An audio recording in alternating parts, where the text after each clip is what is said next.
Assalamualaikum warahmatullahi wabarakatuh. Bismillahirrahmanirrahim. Wassalatu wassalamu ala Rasulillah wa ala alihi washabbihi ajmain. Amma ba'd.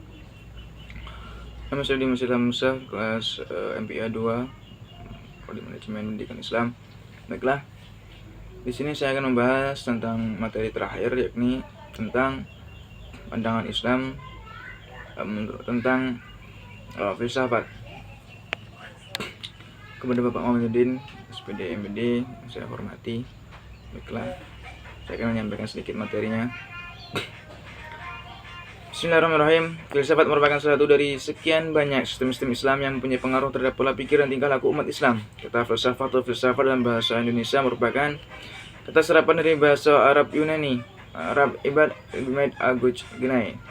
Bahasa Yunani, filosofia dalam bahasa ini.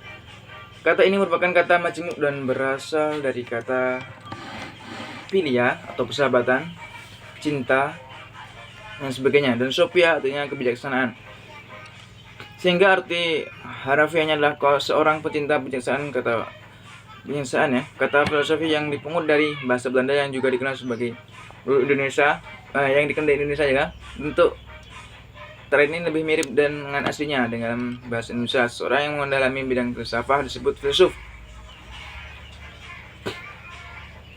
Oke, selanjutnya tentang pengertian filsafat sudah kita bahas kemarin. Selanjutnya dalam hubungan antara akal, filsafat, dan syar'i agama, Ibnu Taimiyah menegaskan bahwa hubungan antara akal dan syariat adalah hubungan pengetahuan, bisa jadi akal mengetahui syariat dan bisa jadi tidak, bukan untuk menetapkan adanya syariat atau tidak adanya.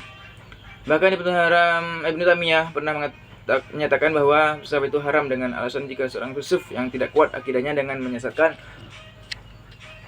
Dari uraikan singkat di atas dapat dipahami bahwasanya filsafat dibutuhkan untuk memahami isi kandungan Al-Quran sebagai sumber ajaran Islam, dan pada dasarnya keduanya akan mengantarkan manusia untuk mendekatkan diri kepada Allah. Hanya saja kalau agama menuntun manusia melalui wahyu yang diturunkan oleh Allah secara langsung, maka filsafat adalah usaha progresif manusia untuk mendekatkan diri kepada Allah Subhanahu wa taala. Filsafat agama adalah filsafat yang membuat agama jadi objek pemikirannya. Berbeda dengan ilmu deskriptif, filsafat agama mendekati agama secara menyeluruh. Filsafat agama mengembangkan logika, teori, pengetahuan, dan metafisik agama. Filsafat agama dapat dijalankan oleh orang-orang beragama sendiri yang ingin memahami dengan lebih mendalami arti, makna, dan segi-segi hakiki agama. Masalah yang ditanyakan antara lain hubungan antara Allah, dunia, dan manusia, antara akal budi dan wahyu, pengetahuan dan iman, baik dan jahat, a priori religius, paham-paham seperti mitos dan lambang, dan akhirnya cara-cara untuk membuktikan kerasionalan iman kepada Allah, serta masalah teoretika. Minum-minum dulu, bos. Ada juga filsafat agama yang reduktif atau mau mengembalikan agama kepada salah satu kebutuhan manusia dengan menghilangkan unsur transendensi. Kritis mau menunjukkan agama sebagai bentuk penyelewengan dan kemunduran, dan anti agama mau menunjukkan bahwa agama adalah tipuan belaka. Filsafat Islam merupakan filsafat yang seluruh cendekianya adalah Muslim. Ada sejumlah perbedaan besar antara filsafat Islam dengan filsafat lain. Pertama, meski semula filsuf Muslim klasik menggali kembali karya filsuf Yunani, terutama Aristoteles dan Plotinus, namun kemudian menyelesaikan dengan ajaran Islam. Kedua, Islam adalah agama tauhid. Maka bila dalam filsafat lain masih mencari Tuhan, dalam filsafat Islam justru Tuhan sudah ditemukan. Para ulama yang menganggap filsafat sebagai Islam ilmu sesat adalah para ulama Arab Saudi, yang seluruh ulama di dunia ini yang beraliran Salafi Wahabi Ahlussunnah wal Jamaah. Dalam berbagai buku dan majalah dikatakan bahwa filsafat adalah ilmu sesat yang bertentangan dengan ajaran Islam. Namun harus diingat bahwa definisi ilmu filsafat yang dianggap sesat adalah ilmu filsafat yang bertentangan dengan ajaran Islam. Imam Al-Ghazali telah menulis buku yang mengkritik istilah filsafat dan menyatakan kafirnya berbagai ajaran Islam. Namun kemudian Ibnu Rushd mengarang kitab Bidayatul Mujtahid, menulis buku membantah buku Imam Ghazali tersebut. Dikabarkan bahwa Ibnu Rushd membela filsafat. Mungkin filsafat yang dibela Ibnu Rushd adalah filsafat yang tidak bertentangan dengan ajaran Islam. Dengan demikian bisa dibilang bahwa ilmu filsafat itu ada dua bagian. Bagian pertama yang bertentangan dengan ajaran Islam, dan bagian kedua yang bertentangan dengan yang tidak bertentangan dengan ajaran Islam. Dan patut diingat bahwa dalam beragama kita kita tidak memerlukan filsafat karena Nabi dan para sahabatnya juga tidak mengajarkan ilmu filsafat. Ar-Razi berkata dalam kitab Aqsamul Ladzat yang setelah menelaah buku-buku ilmu kalam dan manhaj filsafat, tidaklah saya mendapatkan kepuasan padanya. Lalu saya memandang manhaj yang paling benar adalah manhaj Al-Quran.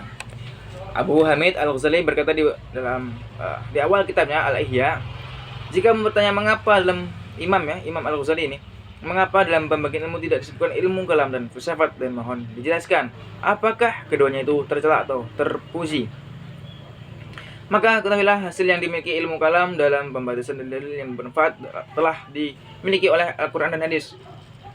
Allahu Akbar, Al-Akbar, dan semua yang keluar dari dirinya adalah ada kalanya perdebatan yang tercela. Ini termasuk kebid'ahan dan adanya kekecohan karena kontradiksi kelompok-kelompok yang berpanjang lebar menukil pendapat-pendapat yang kebanyakan adalah perkataan sia-sia dan ingatan yang dicela oleh tabiat manusia dan ditolak oleh pandangan dan sebagiannya pembahasan dengan sama sekali tidak berhubungan dengan agama dan tidak ada sedikit pun terjadi di zaman pertama.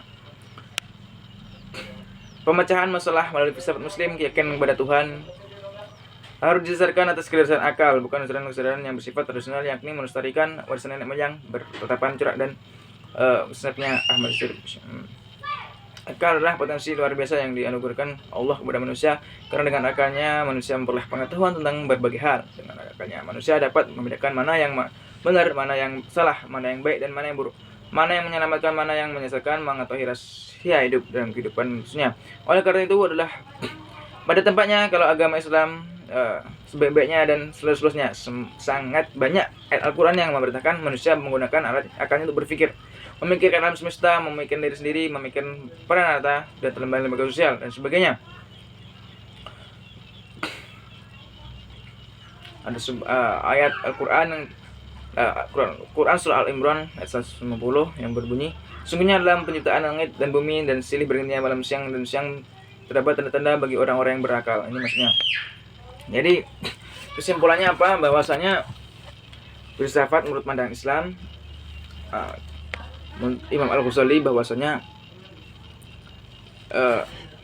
filsafat itu merupakan ilmu yang sesat, karena tidak ada dalam penjelasan para sahabat, Nabi, tidak ada yang menjelaskan, Nabi bahkan Nabi Muhammad tidak menjelaskan tentang filsafat. Tetapi dalam kitab Bidayatul apa tadi? Ini dalam kitab Ibnu Rushd ya, bahwasanya beliau menyanggah ya Bidayatul Mujtahid ya dengan hidayah orang-orang yang berjuang, artinya bahwa beliau menyanggah tentang pandangan Imam Al-Ghazali bahwasanya tidak apa-apa mempelajari filsafat. Berarti di sini kita dapat pahami bahwa ketika pemikirannya yang sesat, maka kita tidak boleh, filsafat itu yang sesat, bagi kita tidak boleh mengikuti, tidak boleh mempelajarinya. Contohnya mencari Tuhan sampai kita berpikir bahwa Tuhan itu bisa dilihat oleh kita. Dan kita harus mencarinya, tapi tidak ketemu. Ini yang menjadikan ilmu itu sesat. Tapi ketika kita menurut pandangan Ibnu Rushd bahwasanya Islam itu juga harus berpikir. Dalam Al-Quran tadi dijelaskan bahwasanya Al-Imran ayat 60 manusia diberikan akal untuk berpikir. Itu menurut saya, itu menurut Ibnu Rushd bahwasanya filsafat itu tidak sesat karena menurut pemikiran.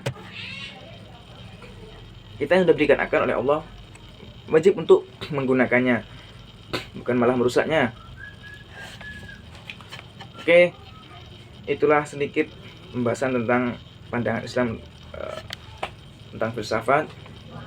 Ada Imam Al-Ghazali, ada Imam Ibnu Rushd. Itulah perbedaan khilafiyah, karena al-khilafiyah sunnatun, perbedaan adalah sunnah. Cukup sekian dan terima kasih. Assalamualaikum warahmatullahi wabarakatuh.